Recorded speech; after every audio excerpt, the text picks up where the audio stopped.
quinta parte agora, né, do contexto bíblico do livro de Mateus, Evangelho de Mateus. No capítulo 17 aqui vai falar sobre Jesus, né, pagando o imposto ali do templo. Então, acontece que chegando a Cafarnaum, questionaram a Pedro se Jesus ele pagava ali o imposto do templo. E Pedro vai dizer assim, olha, ele paga sim. Então, chegando em casa, Jesus, né, já sabia o que tinha acontecido ali com Pedro. Lembrando, quem estava indo primeiro, né, no templo era só Pedro. Pedro foi questionado, olha, Jesus ele paga o imposto? Aí Pedro vai dizer assim, não, ele paga sim. Então agora Pedro está indo para sua casa encontrar com Jesus. Jesus, que já sabia tudo que tinha acontecido, antecipa e diz assim, Pedro, de quem cobram os reis da terra os impostos e tributos? Dos seus filhos ou dos estranhos? E Pedro responde, dos estranhos. Então Jesus conclui, logo então os filhos estão livres dessa obrigação. Mas para que eles não se escandalizem, então Jesus vai ordenar a Pedro agora, vai então Pedro, e pesca que você vai encontrar um estáter dentro da boca de um peixe. E aí você paga o meu imposto e o seu. E assim foi o que Pedro fez, né? E fez essa coisa maravilhosa, né? O pagamento era de 2 dracmas, né? E um estáter, ele vale ali o valor ali de 2 dracmas. E aí Pedro paga o imposto. Os discípulos perguntam quem é o maior no reino, e Jesus toma uma criança e diz que aquele que não se tornar como uma criança, ele não entrará no reino dos céus. Todo aquele que se tornar humilde como uma criança, esse é o maior no reino dos céus. E quem recebe uma criança, a mim recebe. Outro contexto vai dizer, olha, a qualquer um que fizer tropeçar um desses pequeninos que vem até mim, é melhor que ele amarrasse uma pedra de moinho no pescoço e ele fosse lançado no mais profundo mar. Ou seja, essa pessoa ia morrer. Era melhor morrer do que fazer tropeçar um desses pequeninos que vinha até o Senhor. E aí, Jesus vai dizer que agora, que a todos esses pequeninos, eles têm os seus anjos que continuamente veem a face de Deus. Então esses pequeninos que vêm até Jesus, ele tem anjos, né, vigiando eles. E aí Jesus começa a contar a parábola da ovelha perdida, que vai dizer, olha, qual é o homem, né, que tem 100 ovelhas e uma se perde? E aí o que esse homem faz? Ele vai deixar as 99 no monte e vai procurar aquela ovelha perdida. E quando ele encontrar, ele vai chamar os vizinhos, vai chamar os amigos e vai se regozijar, né? E ele vai ter muito mais alegria com essas 99, né? Com uma ovelha que se perdeu do que 99 que não se extraviaram, né? O pai não quer que nenhum desses pequeninos se perca, né? Aqui nós temos uma ênfase diferente sobre essa parábola da ovelha perdida. Nós vamos ter ela contadas aí, né, por Marcos e por Lucas, mas ela tem um contexto diferente, né? Vai dizer, olha, o Senhor ele tem muito mais alegria em uma ovelha que se arrepende do que em 99 que não tem necessidade de arrependimento. Então aqui a ênfase, né, de Mateus é o seguinte, é que o pai ele não quer que nenhum dos pequeninos se perca. Via que a gente estava falando sobre isso, olha, qualquer um que fizer um desses pequeninos tropeçar, né, é melhor que se amarrasse uma pedra de moinho no pescoço. Então a ênfase aqui dessa parábola da ovelha perdida é para mostrar que o Senhor não quer que nenhum dos pequeninos se perca. Agora, o contexto vai nos dizer como a gente tratar com um irmão, né, que peca com a gente. A primeira coisa a se fazer é você chamar ele no particular e conversar. Se ele te perdoar, tudo bem. Agora, se não, você chama mais 2 testemunhas. E aí, se ele persistir em não te perdoar, então você coloca ele diante da igreja.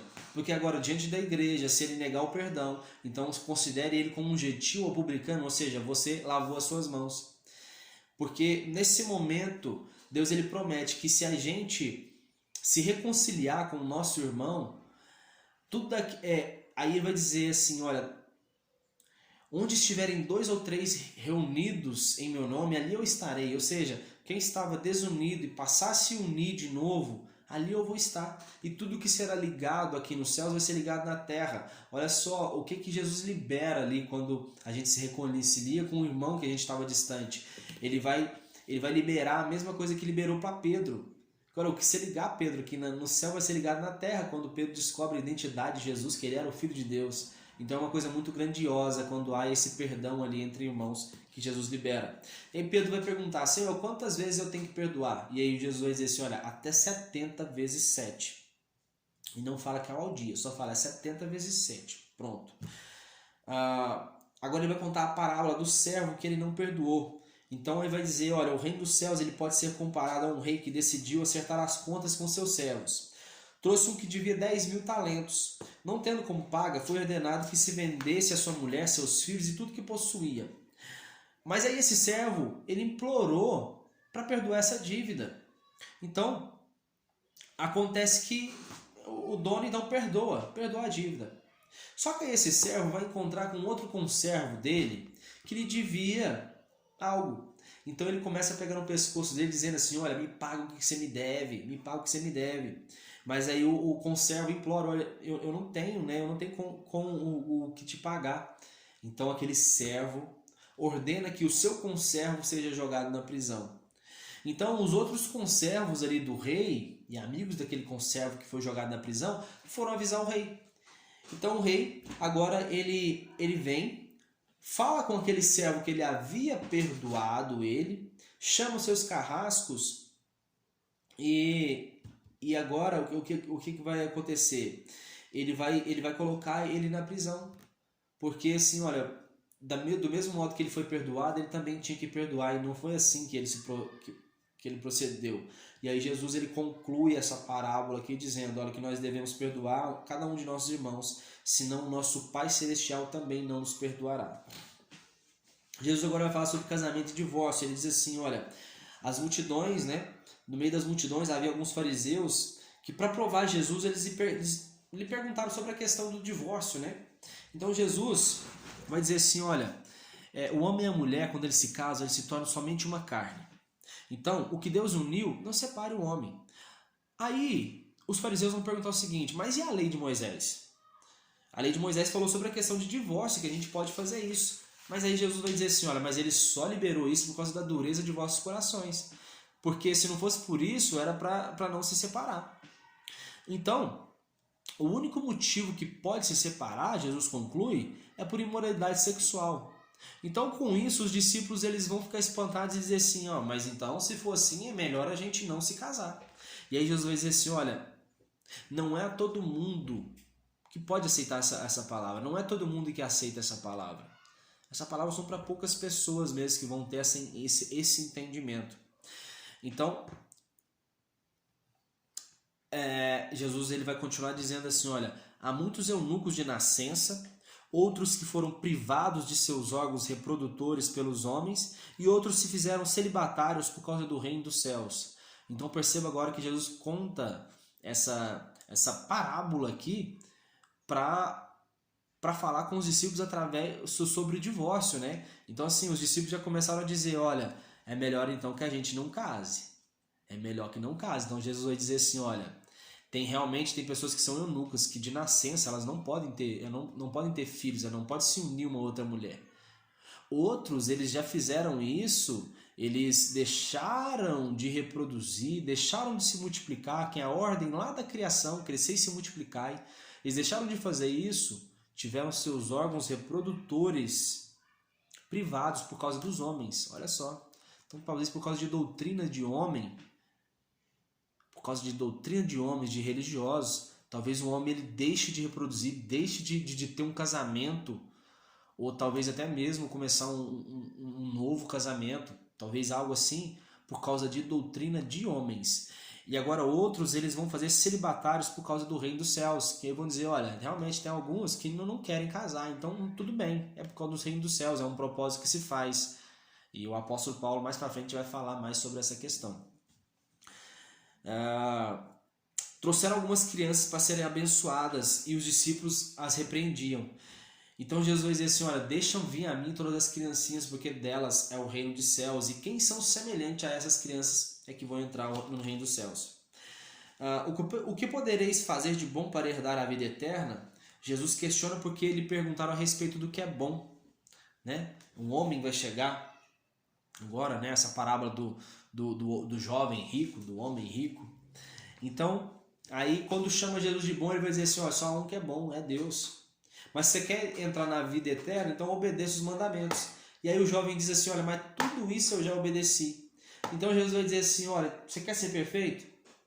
Vai, vende tudo que você tem e dá aos pobres, e depois você me segue. Só que aquele homem, né, por ter muitas riquezas, nos outros evangelhos, né, que contam a mesma parábola, vai dizer que aquele homem era muito rico, e por isso ele se entristeceu com essa palavra de Jesus. Aí Jesus conclui que vai ser muito difícil um rico entrar no reino dos céus, né, que é mais fácil um camelo passar por um buraco de uma agulha do que um rico entrar no reino dos céus. Então os discípulos perguntaram, olha, então quem pode ser salvo?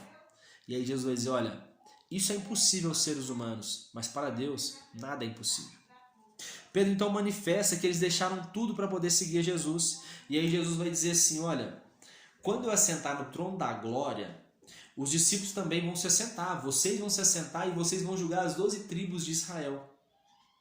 Agora, eu garanto a todos vocês que deixaram terras, casas, esposas, irmãos, irmãs, por causa do meu nome, vão receber ainda muito mais ainda no século presente e no futuro vão receber a vida eterna. Contudo, ele garante que muitos primeiros serão últimos e muitos últimos serão primeiros. A parábola agora dos pagamentos, né, que vai falar sobre que o reino dos céus ele é semelhante a um homem que saiu para poder contratar ali trabalhadores, e a promessa do pagamento pelo trabalho seria de 1 denário por dia. Então aquele homem ele sai ao raiar do dia e convoca algumas pessoas. Depois ele sai às 9 horas da manhã e convoca mais um outro número de pessoas. Então depois, próximo ao meio-dia, ele sai várias vezes, a Bíblia diz, e convoca mais pessoas. Então nós temos a terceira saída desse homem.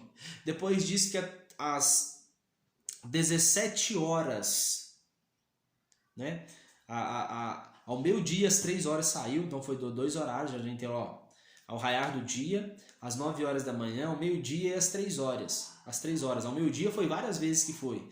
Então depois das 17 horas ele vai ainda e vê que algumas pessoas estavam ali, sabe? Não haviam sido contratadas por ninguém e são chamadas. Então no mínimo 5 grupos aqui são chamados para ir trabalhar. Acontece que agora na hora de fazer o pagamento, aquele homem ele começa a fazer o pagamento dos últimos até os primeiros. Então os últimos receberam 1 denário que era o combinado. E aí os que começaram de manhãzinha, eles pensaram assim, olha, já que eles estão recebendo 1 denário, opa, a gente vai receber bem mais, porque a gente está mais tempo aqui. Só que eles receberam a mesma quantidade, receberam 1 denário. Então, e eles ficaram injuriados com isso. Aí o dono, né, o dono dessa plantação vai dizer, olha, mas eu não estou sendo injusto com vocês não. Eu estou pagando o que eu combinei com vocês. Agora, vocês estão achando ruim por eu ser generoso e querer pagar o mesmo preço a esses que trabalharam menos, né? Então, assim, sabe, vocês não têm que preocupar com isso. Então, isso vai mostrar, né, que muitos eles vão ser chamados, né, mas poucos vão ser escolhidos. E outra coisa, outra passagem que ele vai falar aqui é que Jesus ele estava pronto para subir a Jerusalém. E ele vai dizer, olha, eu vou ser zombado, eu vou ser torturado, crucificado, mas ao 3º dia eu vou ressuscitar. Então Jesus estava sempre alertando, né, eles disso, mas nos outros evangelhos também dizem que o entendimento dos discípulos estavam sendo... eles não estavam entendendo bem aquela passagem, ou seja, não estavam querendo talvez, né, entender o que Jesus estava querendo dizer ali. Então, a mãe de João e Tiago, ela pede para Jesus que seus filhos se assentem ao lado de Jesus no reino. Então, Jesus pergunta se eles estão prontos para beber do cálice e ser batizado com o mesmo batismo que Jesus está sendo batizado. Então, eles dizem assim, olha, nós estamos prontos sim. E aí Jesus consente, mas ele diz que o assentar à direita e assentar à esquerda compete somente ao Pai. Então os 10 que eles ouviram isso, eles ficam injuriados, né, com Tiago e João, né, ficam injuriados ali com eles.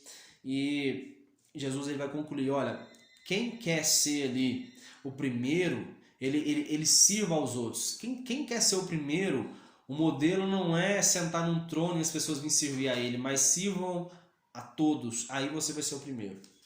Então, saindo de Jericó, agora Mateus vai contar que havia 2 cegos ali à beira do caminho e ouviram que Jesus ia passar e clamaram: Filho de Davi, tem misericórdia de mim. Então a multidão os repreendeu, mas eles gritaram ainda mais. Então eles dizem que querem ser curados quando Jesus ele para e ouve eles. E aí Jesus pergunta: olha, o que vocês querem que eu te faça? Então eles dizem: olha, eu quero ser curado dos meus olhos, eu quero voltar a enxergar. Então Jesus toca nos olhos e logo eles recuperaram a visão.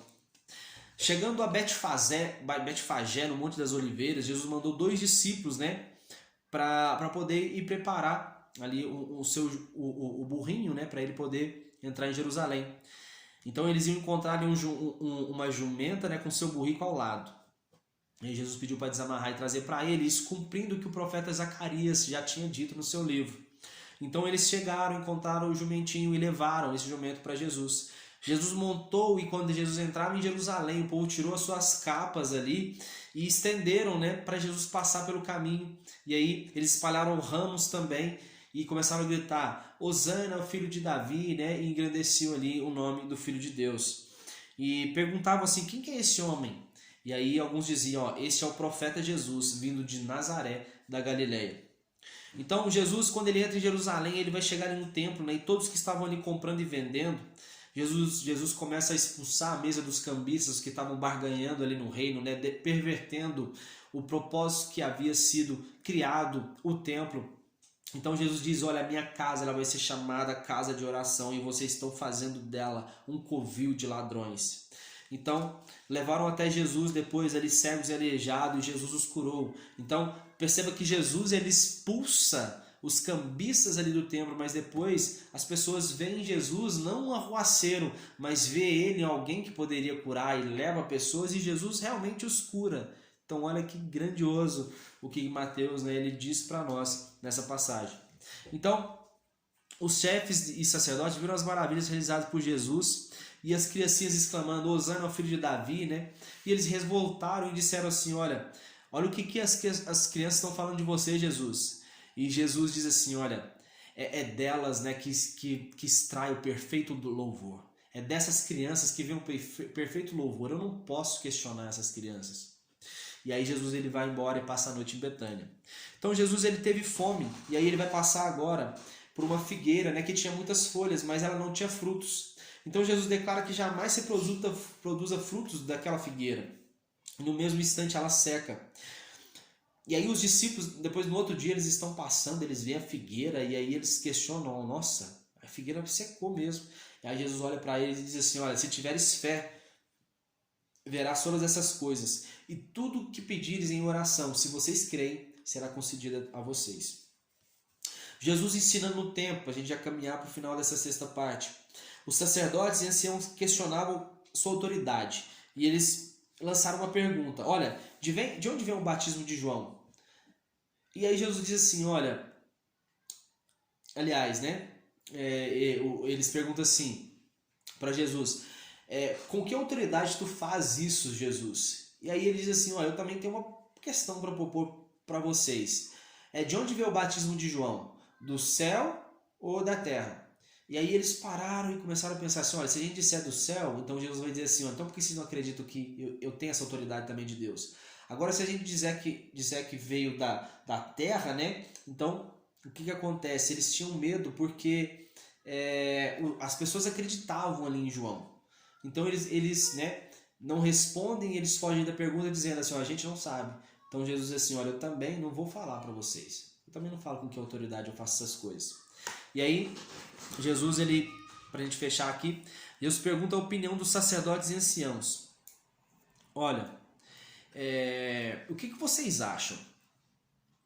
Existia um pai ele chamou, ele tinha 2 filhos, aí ele chama um filho para poder trabalhar na sua vinha.